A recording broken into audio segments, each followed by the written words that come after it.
Bono bonito, tanto te he deseado y al fin ha llegado. Espectaculares ofertas para aprovechar bien tu bono 14. Agencias Guay presenta.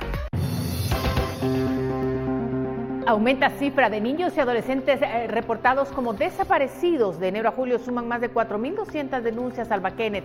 Guatemala y Escuintla con la mayor incidencia.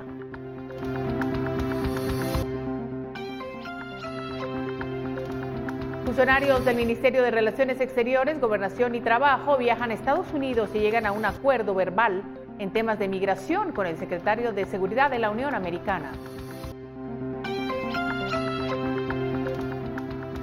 Albergues en Tijuana, México se desbordan mientras migrantes de Centro y Sudamérica esperan respuesta a su solicitud de asilo en Estados Unidos.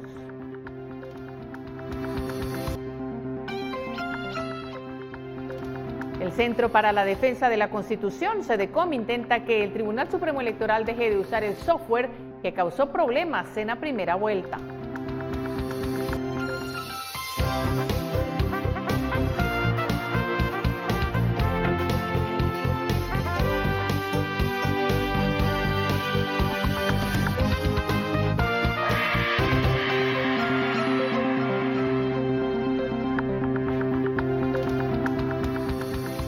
Bono bonito, tanto te he deseado y al fin ha llegado. Espectaculares ofertas para aprovechar bien tu bono 14. Agencias Guay presentó.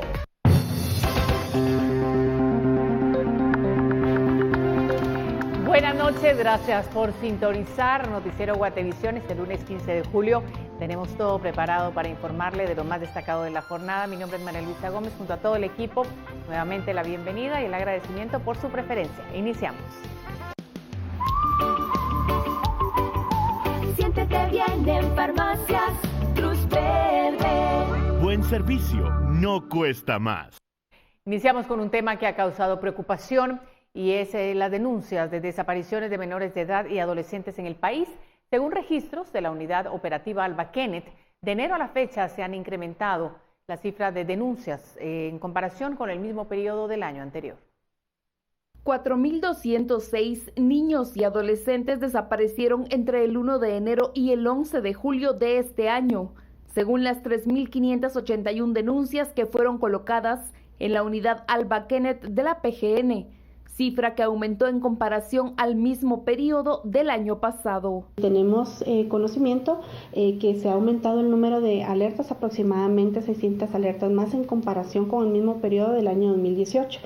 Cabe resaltar que en este caso pues hemos monitoreado y las denuncias que se reciben en la unidad operativa precisamente son por desaparición o sustracción.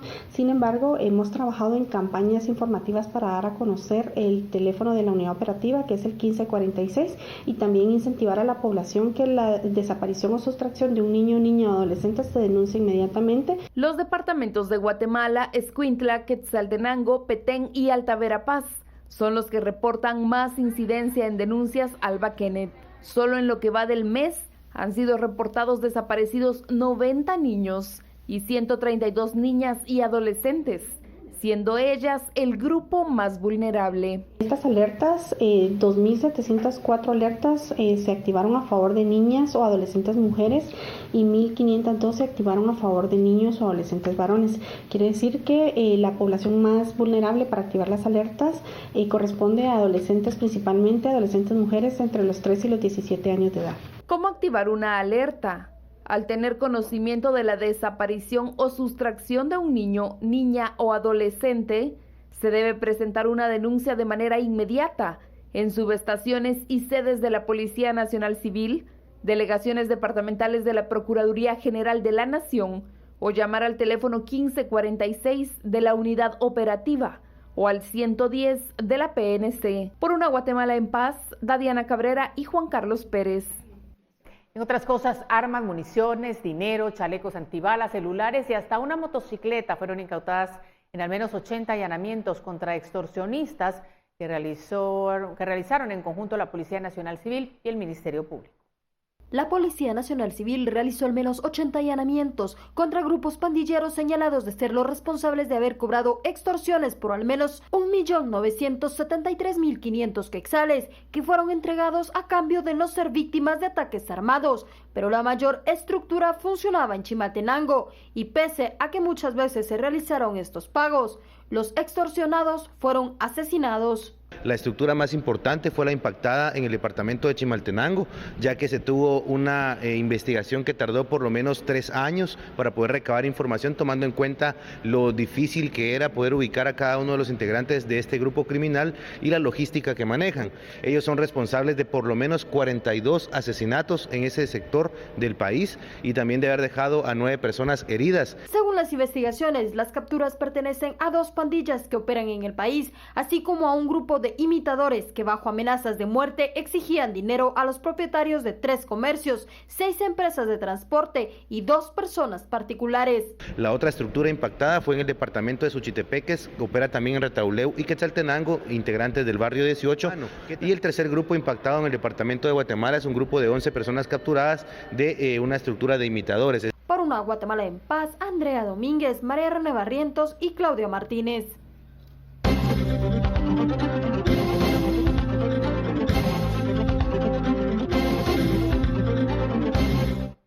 Bueno, qué tema tan delicado, y para conocer más detalles sobre los operativos y capturas por extorsiones, vamos a hacer contacto con el periodista Nimsi Rosales, quien se encuentra junto al fiscal contra extorsiones del Ministerio Público, Raúl Figueroa.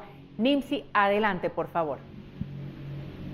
Muy buenas noches, María Luisa. Así es, este día se realizaron alrededor de 80 allanamientos y 56 capturas en 8 departamentos del país en un operativo en conjunto con fuerzas de seguridad de la Policía Nacional Civil, como también elementos del Ministerio Público para desarticular a 2 bandas que se dedicaban a las extorsiones. Para ello tenemos al fiscal, precisamente de la Fiscalía contra Extorsiones, Raúl Figueroa, quien nos amplía al respecto de estos operativos realizados en este lunes. Sí, gracias, buenas noches. Pues el Ministerio Público el día de hoy realizó 80 diligencias de allanamiento y, como ya se dijo, pues se capturó a 56 personas vinculadas al ilícito penal de extorsión. Dentro de los mismos pues se incautó evidencia que va a servir para la investigación y lograr al final una sentencia de carácter condenatorio en contra de estas personas. ¿Qué objetos lograron decomisar durante este operativo? Bueno, se incautaron distintos objetos, entre motocicletas, teléfonos celulares, cierta cantidad de dinero en efectivo, documentos varios que se utilizan para hacer llamadas extorsivas o obtener datos de personas que son víctimas de extorsión. ¿Cuánto tiempo les llevó lograr dar con el paradero de estas bandas? ¿Cuánto tiempo duró la investigación? Bueno, esta investigación viene ya de tiempo atrás, aproximadamente unos 6 meses de investigación, porque lo que se busca al final es obtener la investigación que realmente se plasme la objetividad del Ministerio Público para lograr al final obtener una sentencia de carácter condenatorio. ¿Ustedes creen que en el país existe una cultura de denuncia como tal o creen que aún falta trabajar en eso por parte de la ciudadanía? Sí, el Ministerio Público pues ha tratado de mejorar esa forma de cultura de denuncia. Nosotros como Fiscalía contra el Delito de Extorsión pues instamos a la población a que lo haga, ya sea a través de las fiscalías del Ministerio Público, de la Fiscalía contra Extorsiones, o también llamando al número 1574, que es el número al cual se atiende las 24 horas, los 365 días del año, y que indiquen que son víctimas de extorsión o de cualquier ilícito penal. Muchísimas gracias. Pues ya lo escuchó usted, 56 personas fueron detenidas en estos allanamientos, se decomisaron diversos artículos y como ya lo veíamos en la nota anterior, pues se desarticularon a 2 bandas como también a un grupo de imitadores. Esta es la información que se desarrolla hasta el momento, la ampliación de los datos, y nosotros regresamos contigo, María Luisa. Nimsi, si aún me escuchas, quisiéramos pedirte, si te es posible, que le preguntaras al fiscal Figueroa si hay intenciones de las autoridades de continuar con este tipo de acciones en contra de las extorsiones. Me indican en el estudio que le preguntemos si para ustedes aún piensan continuar con ese tipo de operativos para seguir desarticulando este tipo de bandas. Sí, la Fiscalía pues tiene la misión de seguir, continuar con ese tipo de operativos, y el día de hoy no solo fue en la ciudad capital, sino que fue en Chimaltenango y en Quetzaltenango, que fueron los lugares más fuertes donde se operativizó, así como el departamento de Mazatenango, Suchitepeques. Entonces nosotros como Fiscalía tenemos que continuar porque esto es un fenómeno bastante grande que hay que erradicar. Muchísimas gracias.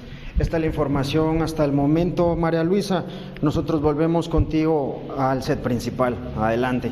Muchísimas gracias, Nancy, por ese reporte. Ya buenos datos, interesantes datos alrededor de lo que se está haciendo en este flagelo que es la extorsión. Nosotros continuamos con más noticias y vamos.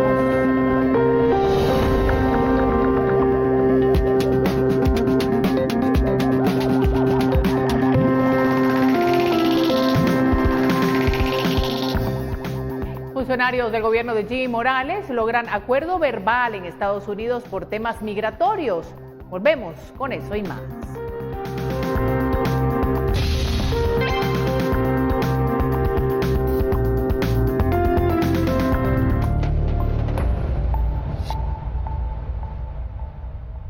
Más información porque aunque el presidente Jimmy Morales no viajó a Washington para reunirse con el presidente de Estados Unidos, Donald Trump, sí lo hicieron sus funcionarios de Cancillería, Gobernación y Trabajo, quienes llegaron a acuerdos verbales con el secretario de Seguridad interino, Kevin McAleenan. En el tema de la migración, el viceministro de Seguridad, Luis Arévalo, informó que Guatemala negocia con Estados Unidos un acuerdo para atender este fenómeno, aunque dicho documento no contempla una declaración como tercer país seguro. Los acuerdos alcanzados en Estados Unidos no se han hecho públicos. Precisamente ese es el detalle por el cual nosotros también nos reunimos y aportamos nuestras ideas y nuestras soluciones. No queremos darle al país o al diálogo o al convenio que se está en discusión, darle esa figura o ese nombre de tercer país seguro. ¿Cuál se le daría entonces, viceministro? ¿Cuál sería, viceministro? Una última pregunta nada más. ¿Qué nombre se le daría si no es tercer país? No tenemos definido un nombre aún para el mismo. En otro tema, durante una vista pública, el Procurador de los Derechos Humanos solicitó a la Corte de Constitucionalidad resolver en definitiva un amparo en contra del presidente Jimmy Morales por haber puesto fin al mandato de la CICIG.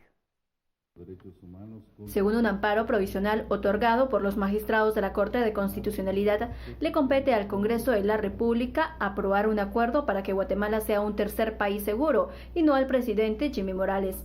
El amparo interpuesto por ex cancilleres PDH y el ex candidato presidencial de Encuentro por Guatemala obedece al riesgo de que Jimmy Morales firmara ese acuerdo con Estados Unidos. Ahora esperan que el gobernante obedezca lo señalado por la CC. Con el objeto avieso de sustraerse al conocimiento político del convenio por parte del Congreso de la República y del control constitucional de esta Corte, de tal manera que en un momento dado estábamos casi frente a un hecho consumado, y es por eso la trascendencia histórica que tiene este amparo provisional concedido el día de anoche, porque prácticamente viene a reforzar el criterio de que en Guatemala por encima de cualquier acto está la Constitución y no hay acto que no sea susceptible de amparo, y que el presidente de la República ya no es el jeque que creía ser. El Procurador de los Derechos Humanos dijo que Jimmy Morales debería pasar los últimos 6 meses de su mandato en un proceso de transición. Además, espera que el Congreso no apruebe un acuerdo de esa magnitud porque no existen condiciones. Confío en que el Congreso de la República prevalezca la sensatez. No tienen por qué subirse a cualquier idea apasionada del presidente de la República sin sustento legal. Ya ellos tienen que velar también por su propio prestigio, tratar de terminar la legislatura sin más debilitamiento del necesario. Yo esperaría que esto con una política sensata y una lectura a que no tuvo ningún aliado, pero ni siquiera el sector privado organizado, que siempre ha estado dándole el espaldarazo en esto, no dijo nada, ¿verdad? Entonces yo esperaría que prevaleciera la sensatez y ya no más en ese sentido. Por una Guatemala en paz, Dulce Rivera y Noé Medina. Bueno, y lo que veíamos es precisamente esa determinación que hace la CC del presidente Jimmy Morales para que no pueda suscribir un acuerdo con Estados Unidos para que Guatemala se convierta en un país seguro. Y ahora sí, vamos a ver cómo el Procurador de los Derechos Humanos solicita a esta Corte de Constitucionalidad resolver en definitiva el amparo en relación a la CICIG y al presidente Morales. Los magistrados de la Corte de Constitucionalidad llevaron a cabo una vista pública para escuchar los argumentos de las partes involucradas en un amparo interpuesto por el Procurador de los Derechos Humanos en enero de este año. La acción del PDH fue en contra del presidente Jimmy Morales por haber terminado de manera unilateral el mandato de la CICIG. Jordán Rodas pidió en la audiencia que se resuelva a su favor de manera definitiva. Pues viola lo establecido en los artículos 149 y 151 de la Constitución Política relacionado a cómo deben ser las relaciones exteriores. Estamos en un gobierno democrático donde existe la división de poderes, no es una monarquía donde el presidente disponga.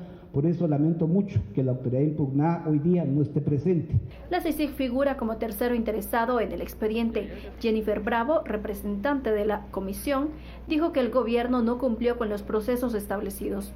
Es claro que la autoridad reprochada, al proceder en la forma en que lo hizo el 7 de enero del 2019, incumple con las disposiciones que le habilitan para emitir la decisión reprochada. A la vista pública no acudió ningún representante del gobierno, solo evacuaron sus argumentos por escrito. Ahora los magistrados de la CC deberán resolver el amparo en definitiva. Por una Guatemala en paz, Dulce Rivera y Noé Medina.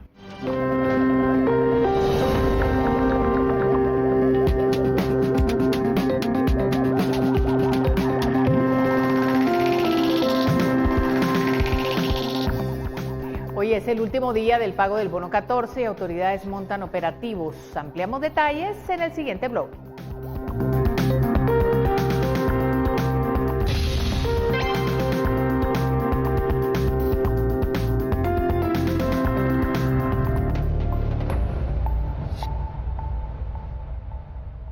Y hoy fue el último día para hacer efectivo el pago del bono 14 y para evitar que los consumidores sean engañados, la DIACO montó varios operativos en la capital y en otros departamentos.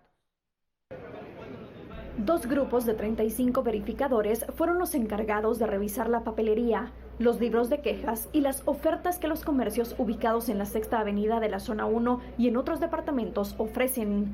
Las tiendas de calzado, ropa y electrodomésticos son las que más promociones tienen durante esta época, cuando los guatemaltecos ya recibieron el bono 14. Estamos verificando los comercios efectivamente para ver si no están infringiendo los comercios con publicidad engañosa, por ejemplo, ¿verdad? Ese es el tema principal que nos lleva a estos operativos. En la revisión que hicieron los verificadores, veían las etiquetas de los productos, preguntaban el precio normal y veían si no era el mismo que ofrecían como ofertado. También se revisó el libro de quejas de cada comercio para darle seguimiento a las denuncias. Principalmente se están quejando por la atención en algunos comercios, ¿verdad? Lo cual pues ya hemos notado de que sí se les ha dado seguimiento a estas quejas. Asimismo se han quejado de la falta de garantía de ciertos productos, falta de información clara. En otro comercio que visitamos se estaba mencionando que no les estaban informando cuál fue el precio que pagó al final. Estos operativos se realizaron en la capital y en Jutiapa, Zacapa, San Marcos, Retaluleu, Suchitepeques, Alta y Baja Verapaz, Jalapa, Escuintla y Sololá. Las multas que tendrían que pagar los comercios van desde 40,000 hasta 200,000 quetzales. Los verificadores en la Sexta Avenida determinaron que los comercios de electrodomésticos utilizan ofertas que engañan al consumidor. Acabamos de verificar ahorita un comercio donde nos decían de que tenía 36 meses a 316 quetzales un artículo. Sin embargo, ya al momento de pedir la información y que lo estipularan, resultaba ser de que esa cuota era quincenal y no mensual. Si usted es víctima de publicidad engañosa, puede hacer la denuncia a la DIACO al número 1544. Por una Guatemala en paz, Paula Osaeta y Miriam Figueroa.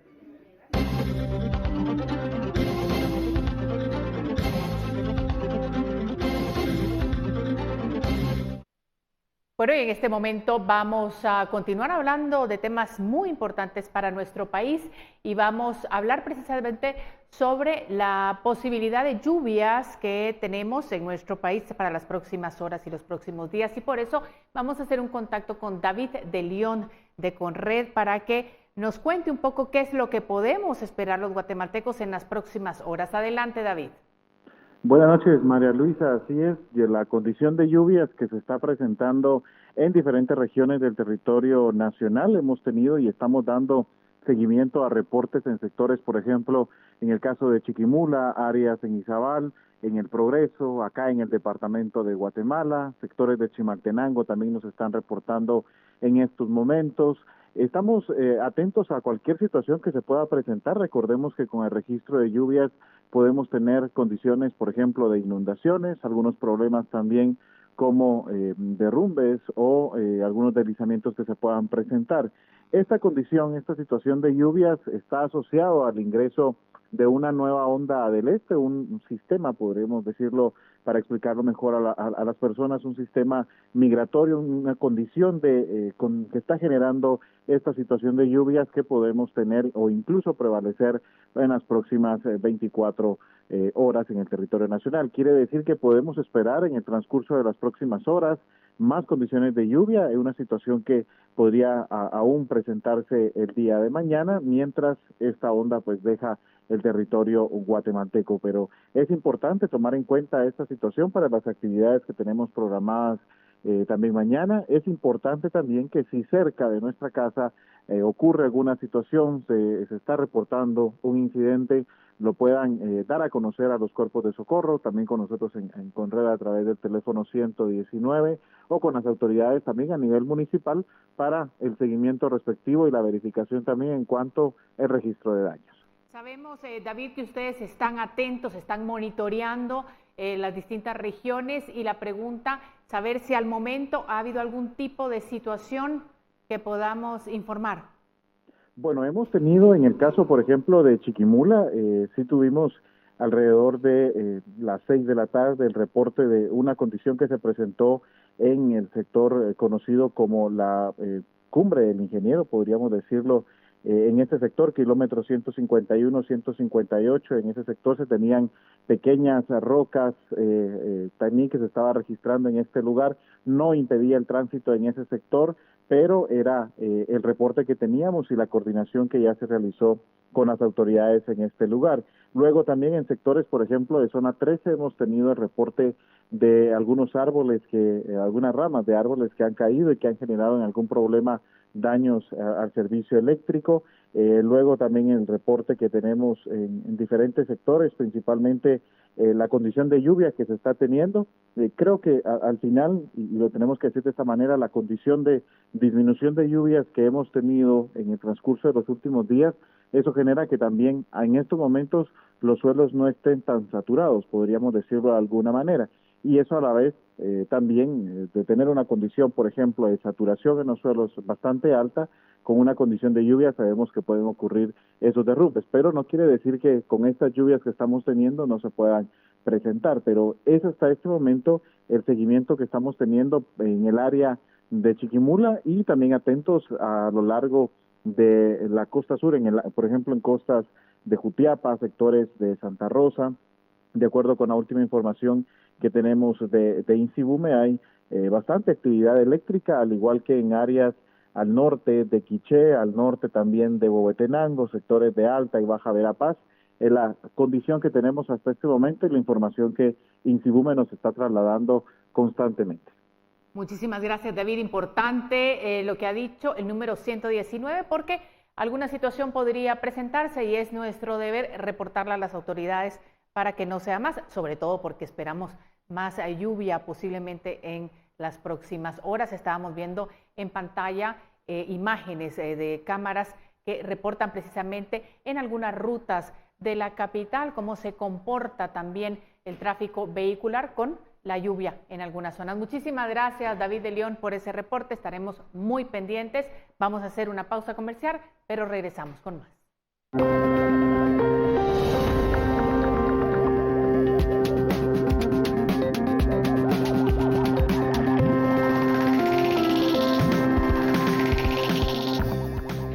regresemos, sectores solicitan cambios para la segunda vuelta electoral. Este y más temas luego de la pausa.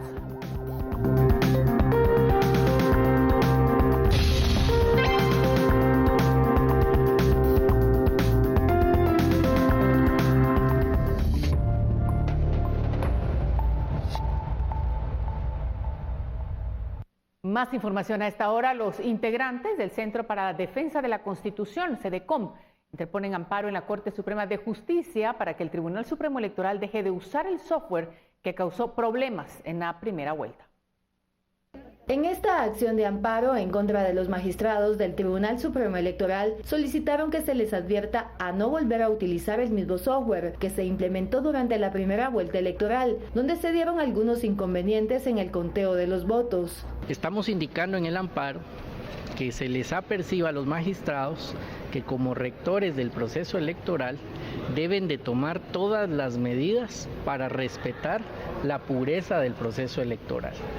No es posible que en Guatemala vayamos todos en unas elecciones generales a votar y que en las actas de las juntas receptoras de votos hayan unos resultados y que estos resultados sean tergiversados y se muestren resultados diferentes a la población a través de los resultados preliminares. Indicó que estas acciones dañan la credibilidad del órgano electoral y la confianza del ciudadano en el sistema electoral. Explicó que los magistrados del Tribunal Supremo Electoral están obligados a garantizar el proceso de elecciones. También han pedido el avance de las investigaciones con las que se busca esclarecer las alteraciones en la primera vuelta. Si fue por un error de mala fe en la programación de ese software o si es un error humano, ya que como ente rector en materia electoral, el Tribunal Supremo Electoral debe tomar todas las medidas necesarias para que se respete la voluntad del ciudadano que emite el sufragio. Por una Guatemala en paz, Suseli Contreras y Alejandro Escobar. Y vamos al caso Odebrecht. El Tribunal de Mayor Riesgo A continúa el debate en contra de 3 acusados. En esa sesión, por videoconferencia, declaró Marco Antonio Bilinski, banquero brasileño, quien aperturaba cuentas en el Main Bank en las Islas Antigua y Barbuda para la recepción del dinero ilícito que servía para hacer los pagos a funcionarios en Latinoamérica. El testigo le explicó al tribunal que fue el enlace para la apertura de las cuentas bancarias. Entre los señalados se encuentran los 3 acusados.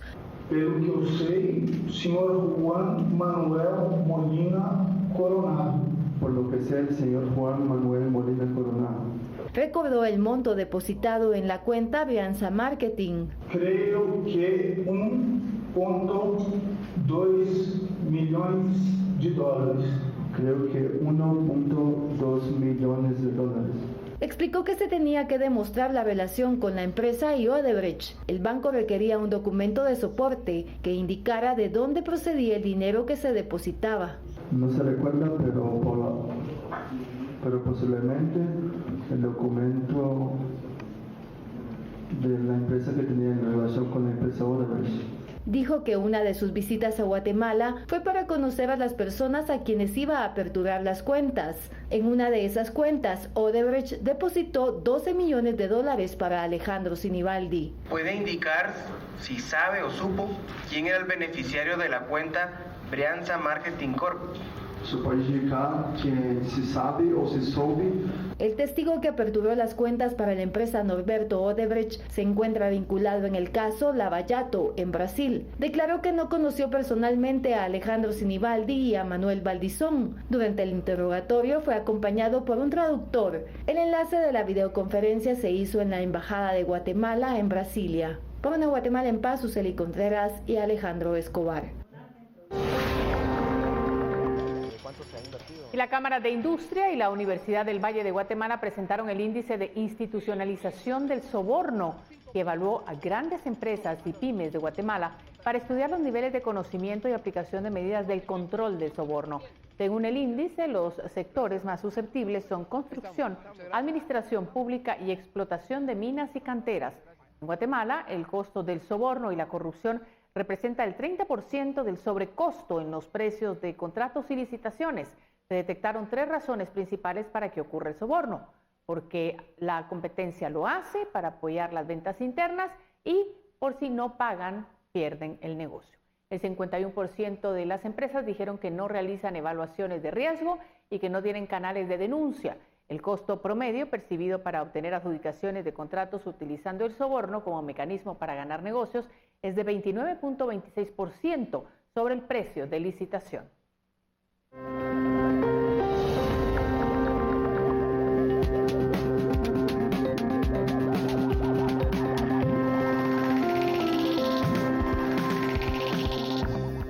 Exfutbolista logra falta de mérito en un caso de violencia contra la mujer. Volvemos con más información.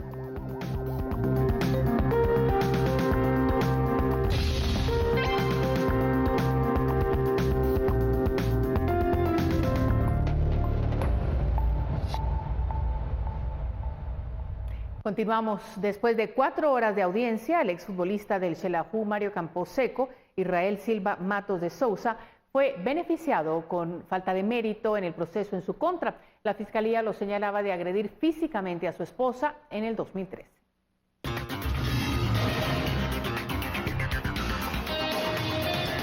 Israel Silva Matos de Sousa fue acusado por su esposa de violencia física. De acuerdo con la acusación de la fiscalía, el hecho habría ocurrido el 5 de marzo de 2013 a las 15 horas. Le exigió a su esposa la cantidad de 15,000 quetzales. Ella le respondió que no contaba con esa cantidad en ese momento. Discutió con ella, luego la agredió físicamente, propinándole golpes con ambas manos y con los puños. La defensa presentó documentos para argumentar que el día en que se presumía ocurrieron los hechos, el jugador estuvo concentrado para un partido. El abogado defensor también alegó que de acuerdo al informe médico realizado el 6 de marzo de 2013, la víctima informó que la agresión ocurrió 4 días antes. Estuve con ella 12 años, nunca hubo ningún tipo de violencia. Como yo te dije, siempre respeté a las mujeres. Yo estuve en Xela aquí mucho tiempo y la gente me conoce, sabe el tipo de persona que soy. El juzgador determinó que hubo una incongruencia en la fecha de los hechos, por lo que resolvió una falta de mérito y advirtió al Ministerio Público que esto no es impedimento para que continúe con la investigación. Por ahora, el jugador se salvó del proceso en su contra. Lo que ha analizado en esta audiencia ha generado en el juzgador duda en cuanto al tiempo en que ocurren los hechos, a la fecha en que ocurren los hechos. De Quetzaltenango, por una Guatemala en paz, María Longo, Noticiero Guatevisión.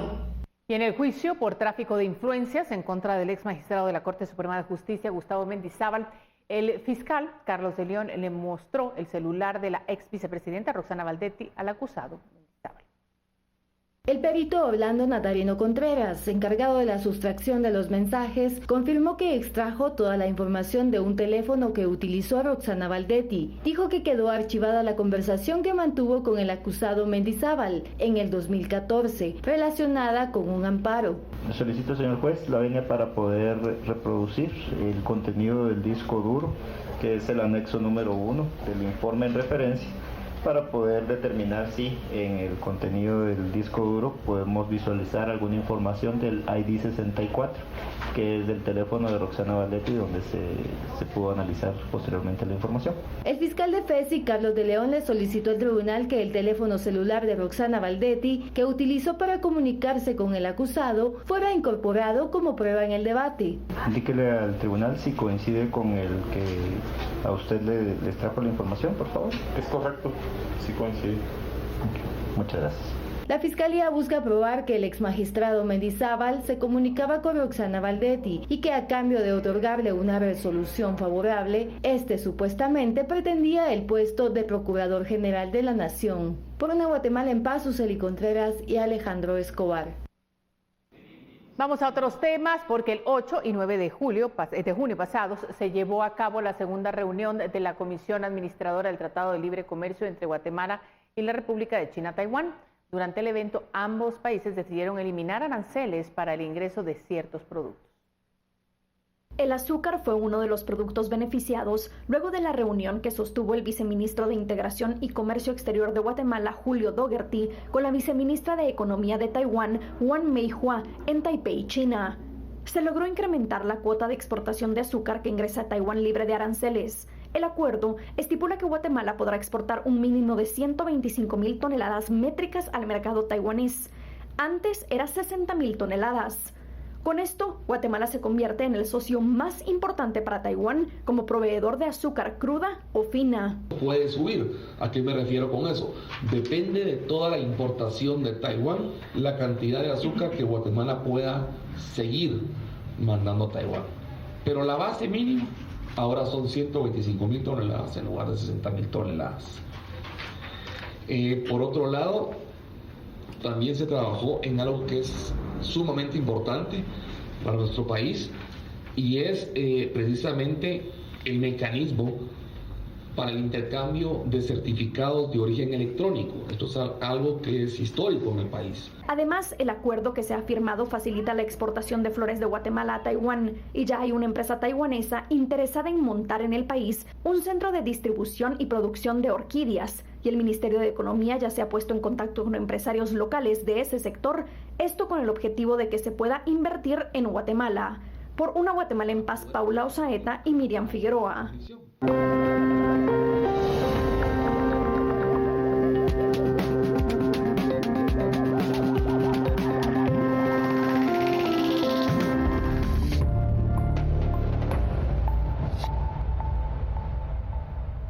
Continuamos. Apiñados en albergues desbordados, decenas de migrantes esperan impacientes en la ciudad mexicana de Tijuana resolver sus cada vez más inciertos procesos de asilo en Estados Unidos. Los albergues para migrantes de Tijuana están desbordados. En esta ciudad del noroeste de México, en la frontera con Estados Unidos, miles de inmigrantes esperan impacientes el soñado permiso que les permita buscar una nueva vida en el país vecino. Por orden del gobierno de Donald Trump, tienen que aguardar en territorio mexicano una respuesta a su solicitud de asilo y no al norte de la frontera como antes. Pero la espera es larga y los albergues no dan abasto. Uno de ellos es el Instituto Madre Asunta, dirigido por religiosas, que ha superado 3 veces su capacidad. Pues a comparación de la capacidad que nosotros tenemos es mucha. Estamos rebasados casi al triple de nuestra capacidad, porque el lugar tiene capacidad para 44 personas y tenemos 130 personas entre mujeres y niños. La mayoría son centroamericanos que huyen de la violencia en sus países. La religiosa cuenta que se arreglan como pueden para no dejar a nadie afuera. Ahora trabajan en la ampliación de una sala de juegos que en la noche servirá de dormitorio. Hay más gente, por eso la demanda de ampliar el espacio pues siempre va a estar latente. La situación es similar en el Juventud 2000, que acoge 150 migrantes y está ubicado a pocos pasos de la barrera que divide ambos países. Los administradores de los albergues temen que si Trump cumple con su plan de hacer deportaciones masivas o si regresa a todos los solicitantes que están recluidos en centros de detención en Estados Unidos, la situación podría agravarse. Nosotros no podríamos atender a tanta cantidad de gente que sea retornada. Y ahora que se está hablando más, no solamente de comunidad retornada de gente de Centroamérica, sino se está hablando ya de nuestra propia comunidad, de nuestra gente de México que va a ser deportada, un grupo muy grande que incluso ya se están, quizás en estos momentos, se esté tomando acciones de deportaciones de tanta gente que está de forma ilegal en los Estados Unidos. Y a los temores se suman las constantes iniciativas del gobierno de Trump por complicar el proceso. La última busca rechazar el asilo a los extranjeros que entren a Estados Unidos a través de México y que no hayan solicitado previamente el estatus de refugiado, sin éxito, en alguno de los territorios que atravesaron. En medio de la incertidumbre, en estos albergues solo queda esperar. De vuelta en nuestro país, 1 mes y medio tienen los taxistas legalizados ante la Municipalidad de Guatemala para solicitar y renovar su tarjetón que les permite la circulación en el área metropolitana. La Municipalidad de Guatemala inició con la entrega del tarjetón 2019-2020 para la operación de taxis en la ciudad, algo que habilita a los pilotos para ofrecer servicios y según la comuna de momento hay 6.510 taxis rotativos y 1.474 estacionarios registrados. La comuna indicó que además los taxis de otros municipios pueden entrar con clientes a la ciudad, pero no pueden prestar sus servicios una vez dejen al usuario. Si algún taxista entra de otro municipio, por ejemplo, taxis de Misco, de Villanueva, cualquier otro municipio, puede ingresar a dejar a los usuarios que traiga de otro municipio. Pero lo que no puede hacer es generar una competencia desleal para los que están registrados en la ciudad y ponerse a operar dentro de la ciudad capital. Ese taxi puede ser sancionado, de hecho hasta puede ser retirado y llevado a un predio municipal. Si algún taxi no renueva el tarjetón, podría tener multas que oscilan desde los 2.000 quetzales hasta el retiro de las unidades. Hay multas de 2.000 quetzales, hay multas de 5.000 quetzales, está el retiro del vehículo y que se dirija a un predio municipal. Ahí ya no solo es la sanción, sino también el trámite y el retiro de los documentos de los juzgados. La distribución del documento, que tiene un costo de 50 quetzales, se realizará por letras del primer apellido del piloto. Es decir, por ejemplo, le toca ir a la Municipalidad de Guatemala si su apellido empieza con las letras S, T, U, V, W, Y, Z. Los taxistas tienen hasta el 30 de agosto para hacer la renovación y todos los requisitos los encuentra en la página web de la Municipalidad de Guatemala. Algunos taxistas que prefirieron mantener el anonimato piden a las autoridades municipales que también accionen en contra de los mototaxis o taxis piratas que están incrementando sus operaciones en el país. Por una Guatemala en paz, Andrea Domínguez, y en cámara, María René Barrientos. Bueno, y en ese momento vamos a conocer los temas que nos presenta mañana la edición impresa de Prensa Libre. Martes, miércoles y viernes es día de mapas de Guatemala. Arrancamos con el mapa de Alta Verapaz y así seguiremos en esos días. Además, en su ejemplar de este martes se encontrará que un estudio elaborado por la Cámara de Industria de Guatemala y la Universidad del Valle refleja que el flagelo de los sobornos persiste en el país, el cual representa hasta un 30% más de sobrecosto a la economía. Conmovedoras historias de recuperación nutricional infantil se dan en las obras sociales del hermano Pedro. Ciudades se lo presenta.